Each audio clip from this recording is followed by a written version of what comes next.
How to make a carousel slider for your Squarespace. Hey everyone, welcome. I hope you're all doing great. In this video, I'll show you step by step how to do so. So basically, we're going to be creating a slider in Squarespace. Now, there are going to be a few different ways how to do so, and I'm just going to show you one method that I actually like, which is not native within Squarespace. So I'm just going to show you exactly what I mean here. So first, just go and open up your site, click on Edit, and then you would want to basically just make room for it. So you would want to create a section for the slider. So in my case, I'm just going to go to the bottom here, click on Add Section, and then I'm just going to click on Add a Blank Section.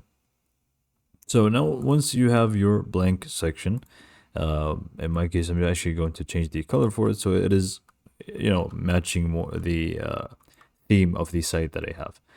In this case, I'm just going to go ahead and click on Save. We have our section ready, so let's just go and bring the slider and customize it to our liking. So we're going to be using a third-party application called elfsite.com. So just go to elfsite.com. You can sign up for free. Now you can actually go ahead and use the slider for free as long as you're following a certain criteria. You can read more about it within the pricing. It's very simple to understand, but all you need to do right now is just go ahead and sign up for free. Add your email, click on Start, and we should be good to go. I am just going to log into my account, like so. And then all you need to do is just go to the catalog section. And here, obviously, you can just browse all the types of widgets that this platform has to offer. But in our case, you just want to search for slider. So just go ahead and go to the search option, type in slider, and you will find this one right here. Click on that. And then you will find different templates to choose from.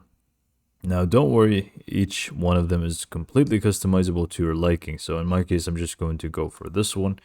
And I'm just going to click on the green button, which is not showing up here for me. So here we can feel free to customize this to our liking. So the first thing is obviously the images. So you can actually see the images, how it's actually going to look like, and all of these things. In my case, I'm just going to leave them as they are because I don't really have a bunch of images that I want to add.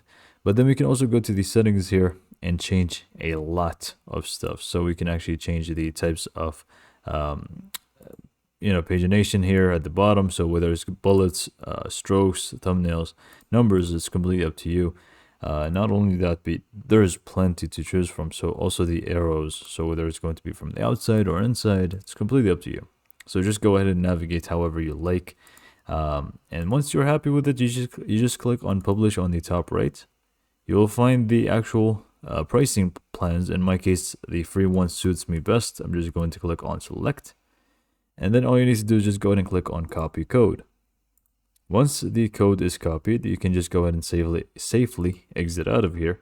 Go back to your Wix, go to the section, and you basically want to add a code block. So just click on add block, go to code, and then just paste it in here after you double click on it. Delete this, paste that, click away, click on save, and we should be pretty much good to go. Let's just go ahead and exit and see how it's actually going to look like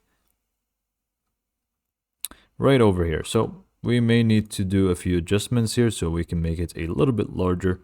This way it's actually going to be more visible. So let's just go ahead and click on that, drag it out like so, or maybe a little bit less like that. And we can just go ahead and, by the way, this at the top is not going to be visible to anybody else except you. So don't worry about this. The only thing people will see is this, and also this at the bottom as the watermark if you're on the free version. But you should have the slider good to go. So this is pretty much all for this video. Let's just go and click on save, exit, and see how it's actually going to look like that. So yeah, this is pretty much all for this video. Hopefully you found it to be helpful, and thanks for watching.